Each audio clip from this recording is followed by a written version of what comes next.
भारतीय संविधान के भाग 9 में अनुच्छेद 243 ए से लेकर 243 ओ तक वर्णन किया गया है। पंचायती राज व्यवस्थाओं को संवैधानिक दर्जा दिया गया है। 243 ए से लेकर 243 ओ तक पंचायती राज व्यवस्था को संवैधानिक दर्जा दिया गया है यहाँ पे, ठीक है। और भारत में पंचायतों का गठन अनुच्छेद 40 के तहत ये नीति निर्देशक तत्वों का है।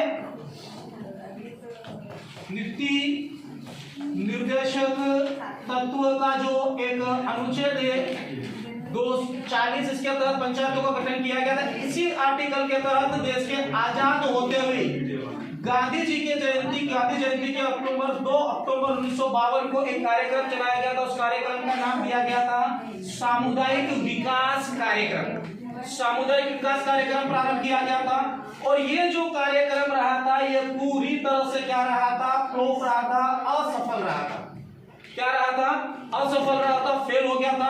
और उसे फेल होने के पीछे रीजन ये था कि ये कार्यक्रम सिर्फ शहरों तक ही सीमित रहा था, उसके आगे गया नहीं था। और इसकी जांच करने के लिए सरकार ने क्या करा, एक समिति बनाई। उस समिति का नाम है बलवंत राय मेहता समिति। और ये समिति बनी थी 1957 में, बहुत इंपॉर्टेंट है, कई बार एग्जाम में आ चुका है। बलवंत राय मेहता समिति 1957 में बनी। उसने अपनी रिपोर्ट दी। तो उस रिपोर्ट में विशेष करके 3 महत्वपूर्ण सिफारिशों के बारे में बात की थी इन्होंने। पहला बताया था कि भाई लोकतंत्र का क्या होना चाहिए, विकेंद्रीकरण हो। लोकतंत्र का विकेंद्रीकरण हो। पंचायतें 3 स्तर की होना चाहिए, 3 स्तर की। और कलेक्टर को पंचायतों का क्या होना चाहिए, अध्यक्ष होना चाहिए। इसी आधार पे पंडित जवाहरलाल नेहरू ने भारत में, इसी आधार पर तत्कालीन प्रधानमंत्री पंडित जवाहरलाल नेहरू ने भारत में 2 अक्टूबर 1959 को राजस्थान के नागौर जिले में एक प्रैक्टिकल के आधार पर पंचायती राज व्यवस्थाओं की शुरुआत की थी और उसके बाद में पूरे राजस्थान राज्य में लागू किया गया था। तो भारत में पंचायतों का गठन करने वाला पहला राज्य क्या हो जाएगा, राजस्थान हो जाएगा। जबकि पंचायतों को संवैधानिक दर्जा देने वाला पहला राज्य है मध्य प्रदेश। क्या हो जाएगा, मध्य प्रदेश संवैधानिक दर्जा देने वाला, ये पंचायतों को लागू करने वाला पहला राज्य राजस्थान है, ठीक है। इसके बाद यहाँ पे लोकतंत्र का पहली बार विकेंद्रीकरण किया गया था, आंध्र प्रदेश के द्वारा किया गया था। और इन्होंने क्या बताया, इसी आधार पे 3 स्तर की पंचायतों का गठन किया गया था, ठीक है। इस 3 स्तरीय पंचायतों का सुधार हेतु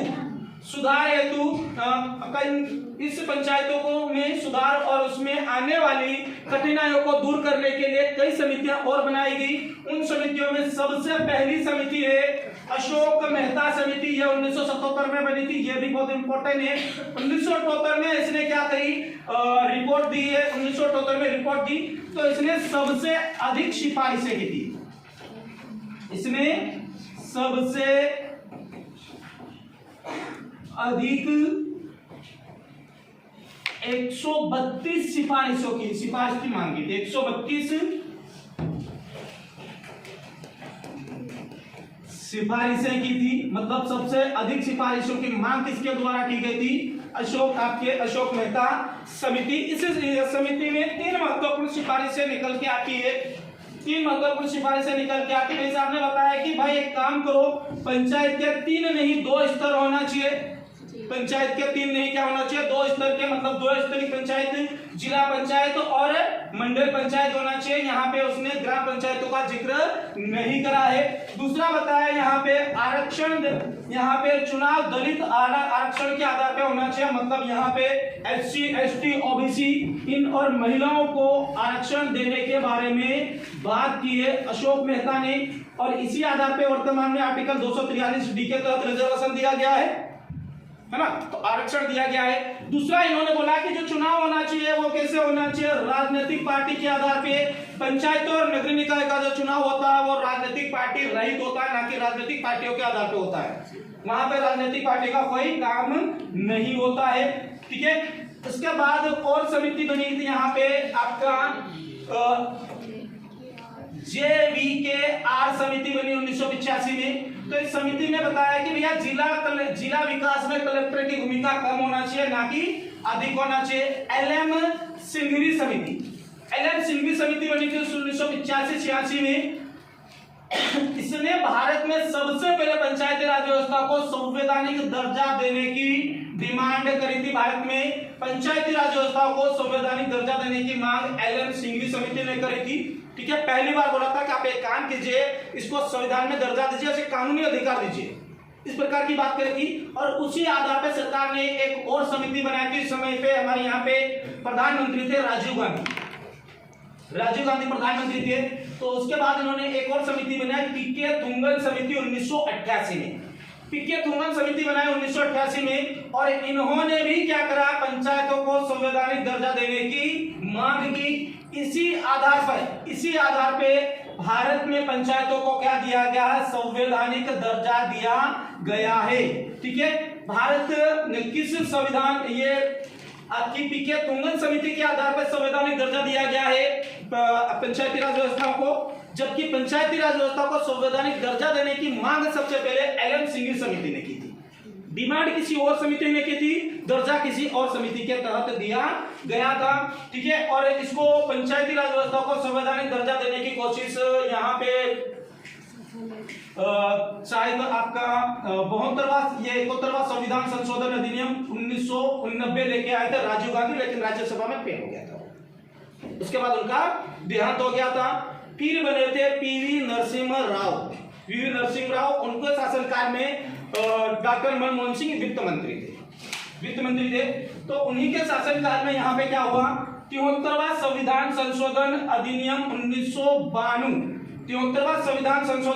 1992 पारित हुआ। और ये जो अधिनियम है लागू हुआ था 24 अप्रैल 1993 को लागू हुआ था। कब हुआ था?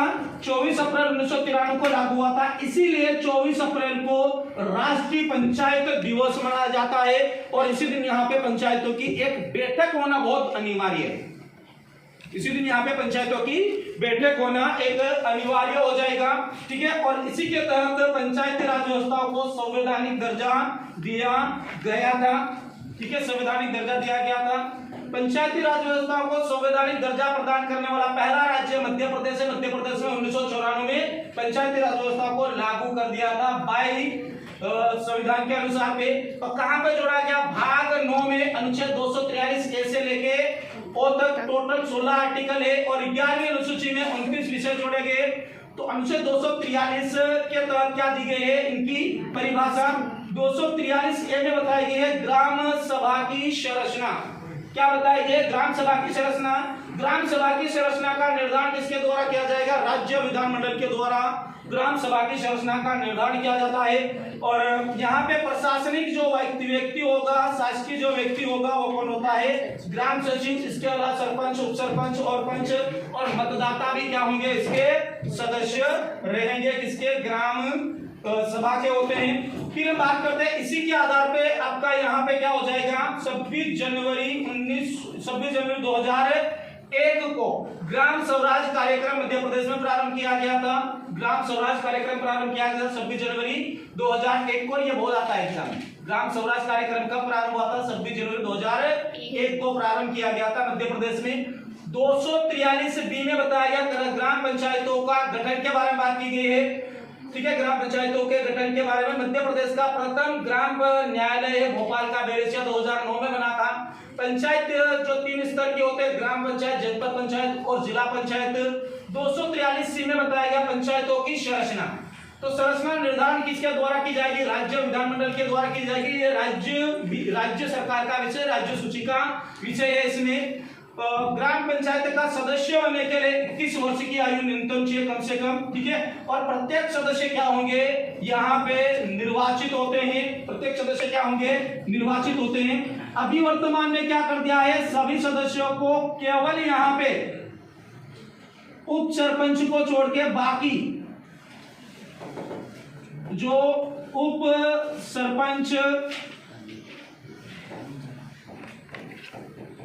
सरपंच को छोड़ के बाकी सभी सदस्यों को क्या कर दिया है? प्रत्यक्ष रूप से निर्वाचित कर दिया गया है। सिर्फ उप सरपंच क्या होगा? वो ही कैसा चुनेगा? अप्रत्यक्ष रूप से। इसके अलावा जिला पंचायत और जिला जनपद पंचायत अध्यक्ष और उपाध्यक्ष भी सीधे जनता के द्वारा प्रत्यक्ष रूप से चुने जाएंगे। पहले क्या था, वो अप्रत्यक्ष रूप से निर्वाचित होता था, लेकिन अब उसे क्या किया गया है, हटा दिया गया है। सीधा मतदान होगा, उसके लिए क्या होगा, सीधी मतदान होगी। पंचायतों के बारे में बात करते हैं। ग्राम पंचायत का गठन करने की योग्यता है 1000 आपका मतदाता या जनसंख्या की आवश्यकता होती है। प्रथम शासकीय व्यक्ति ग्राम सचिव राजनीतिक सरपंच होता है। और मध्य प्रदेश में वर्तमान में 23,012 ग्राम पंचायतें हैं। सदस्य संख्या यहाँ पे कितने होंगे, 10 से 20 हो जाएंगे। और इसमें 50% किसकी होगी, महिलाओं की संख्या इसकी होगी, 50% महिलाओं की भागीदारी होगी इसमें। दूसरा होगा आपका मध्य स्तर पे जनपद पंचायत होती है। 5000 जनसंख्या या 5000 मतदाताओं की संख्या अनिवार्य प्रशासनिक व्यक्ति सीओ होगा, जो स्टेट पब्लिक सर्विस से नियुक्त करके देगा यहाँ पे। और सदस्य संख्या 10 से 25 होगी। अध्यक्ष राजनीतिक होगा यहाँ पे। और वर्तमान में मध्य प्रदेश में 313 जनपद पंचायत है। 313 में से 89 क्या है, आदिवासी विकास खंड है। जिला स्तर पे जिला पंचायत होगी। जिला स्तर पे जिला पंचायत 50,000 से अधिक जनसंख्या के क्षेत्र में जिला पंचायत होगी। इसका प्रशासनिक व्यक्ति कौन होगा, सीईओ होगा, लेकिन यूपीएससी या आईएएस रैंक का होगा। अध्यक्ष होता है इसमें। और सदस्य संख्या 10 से 35 होगी, वो जनसंख्या के ऊपर डिपेंड करेगा। और वर्तमान में जिला पंचायतों की संख्या 55, क्योंकि प्रत्येक जिले में एक होगा। ठीक है, तो क्या हो जाएगा, एक हो जाएगा यहाँ पे। 243 डी के तहत बताया गया है यहाँ पे आरक्षण के बारे में। महिला, एससी, एसटी, ओबीसी में पंचायती राज व्यवस्था में 33% रिजर्वेशन है, 33% रिजर्वेशन है। हर राज्य में अलग अलग कैटेगरी परसेंटेज दिया गया है यहाँ पे। लेकिन मध्य प्रदेश सरकार ने 2010 में क्या किया गया, पंचायती राज व्यवस्था में महिलाओं को 50% रिजर्वेशन दिया गया। 243 ई के तहत क्या हो जाएगा, इसका कार्यकाल कितना होगा, 5 वर्ष का। लेकिन इससे पूर्व भी राज्य सरकार पंचायती राज व्यवस्था को भंग कर सकती है। भंग करने के 6 माह के बाद क्या करना पड़ेगा, बाय इलेक्शन करवाना आवश्यक है। ठीक है, 243 आई और 243 वाई। 243 आई में किसके लिए होगा, पंचायत है ना, पंचायतों के लिए वित्त आयोग होगा। और 243 वाई में नगरीय निकायों के लिए, नगरीय निकायों के लिए क्या हो जाएगा, यहाँ पे वित्त आयोग हो जाएगा, है ना। तो यहाँ पे आपका क्या हो जाएगा, मध्य प्रदेश वित्त आयोग का गठन 1994 में किया गया था। मध्य प्रदेश वित्त आयोग का गठन 1994 में किया गया था। इसका मुख्यालय इंदौर में है। अधिकतम इसका जो गठन करने का अधिकार किसको दिया गया है, प्रत्येक राज्यपाल को दिया गया। राज्यपाल प्रत्येक 5 वर्ष में इसकी गठन करता है सरकार की अनुशंसा के आधार पे। और इसके सदस्य और अध्यक्ष सहित 5 सदस्य होते हैं। इसकी जो नियुक्ति करने का अधिकार किसके पास है, राज्यपाल के पास होता है। नियुक्ति करने का, हटाने का अधिकार, ठीक है। और योग्यताओं का निर्धारण किसके द्वारा किया जाएगा, राज्य विधानमंडल के द्वारा या फिर राज्य सरकार के द्वारा किया जाता है इसकी योग्यताओं का निर्धारण। ठीक है, मध्य प्रदेश के प्रथम वित्त आयोग के अध्यक्ष सवाई सिंह सिसोदिया थे। कौन बने थे, सवाई सिंह सिसोदिया बने थे। और 5वें वित्त आयोग के अध्यक्ष रहे हिम्मत कोठारी। 6वें वित्त आयोग की अनुशंसा गवर्नमेंट के द्वारा अभी नहीं की गई है, तो 6वां वित्त आयोग अभी नहीं बना है मध्य प्रदेश में। ठीक है, तो अभी कौन सा हो जाएगा, 5वां मानना पड़ेगा हमको, वही काम कर रहा है। इसके बाद आता है राज्य निर्वाचन आयोग के बारे में हम बात करते हैं। राज्य निर्वाचन आयोग का गठन कौन करेगा, राज्यपाल करेगा। अनुच्छेद 243 के तहत पंचायतों के लिए राज्य निर्वाचन आयोग होगा। और 243 जेड ए के तहत क्या हो जाएगा, नगरीय निकाय के लिए पंचायत आपका निर्वाचन आयोग होगा। मध्य प्रदेश निर्वाचन आयोग का गठन ठीक है, मध्य प्रदेश निर्वाचन आयोग का गठन 19 फरवरी 1994 में की गई थी, 243 आई के तहत। ठीक है, इनके सदस्यों की नियुक्ति से लेकर हटाने तक का, नियुक्ति करने का अधिकार किसको दिया गया है, राज्यपाल को दिया गया है। सदस्यों का कार्यकाल होता है 6 वर्ष का। और अधिकतम आयु कितनी होती है, 65 वर्ष की। सेवा शर्तों का निर्धारण किया जाता है, राज्यपाल के द्वारा किया जाता है। हटाने का प्रावधान किसके पास है, उच्च न्यायालय। ये हटाएंगे इसको, किस प्रकार से हटाएंगे, हाई कोर्ट के मुख्य न्यायाधीश के समान हटाएंगे। कैसे हटाते हैं उनको, तो हमको 3 पॉइंट याद है, असमर्थता, शारीरिक असमर्थता, और दूसरा क्या थे हम पढ़े थे चाबित कदाचार पढ़े थे, और तीसरा हम पढ़े थे महाभियोग। तो इसी के आधार पे राज्य निर्वाचन आयोग को सदस्यों और उसको भी हटाते हैं, इसके अलावा दूसरे प्रोसेस के तहत नहीं हटा सकते इनको। ठीक है, इसका जो कार्य है, कार्य क्या करेगा, पंचायतों एवं नगरीय निकाय का चुनाव करवाएगा, सारे चुनाव चिन्ह करवाना, नियम जारी करवाना, सब कुछ ये कौन करता है, राज्य निर्वाचन आयोग करेगा। मध्य प्रदेश के प्रथम निर्वाचन आयुक्त थे एन.वी. लोहानी, नंदा वल्लभ लोहानी है, और वर्तमान में मनोज श्रीवास्तव। Thank you.